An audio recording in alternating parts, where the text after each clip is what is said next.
Hello friends, જય માતાજી, જય શ્રી કૃષ્ણ. તો મેં આગળ બીટ અને ગુલાબના સાબુનો વિડીયો શેર કર્યો હતો. તો એના સાબુ બની ગયા છે, તમે જોઈ શકો છો. મેં બે શેપમાં બનાવ્યા છે. એક આ શેપ પણ છે અને એક આ શેપ પણ છે. આનો વજન 100 ગ્રામ કરતાં પણ વધારે છે. એનો કલર પણ તમે જોઈ શકો છો, એકદમ ડાર્ક બ્રાઉન કલર આવ્યો છે.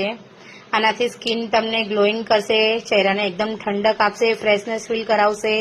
અને આની ફ્રેગ્રન્સ એટલી જબરજસ્ત છે, એકદમ ગુલાબની સ્મેલ, નેચરલ એની ફ્રેગ્રન્સ આવે છે. એમાંથી તમે જોઈ શકો છો. આના ઘણા બધા ફાયદા છે અને એમાં આપણે ઓઇલ પણ એવા એડ કર્યા છે. એનું પણ સારું રિઝલ્ટ મળશે. સવારે મારો આનો ઓર્ડર હતો તો એમાંથી આટલા પીસ રહ્યા છે, તમે જોઈ શકો છો. તો તમારે પણ જો બીટ અને ગુલાબના સાબુ લેવા હોય તો ઓર્ડર કરી શકો છો. અને આ છે કેસુડાના સાબુ. તમને એમ થતું હશે કે આનો કલર કેમ ચેન્જ થઈ ગયો છે, તો મેં આ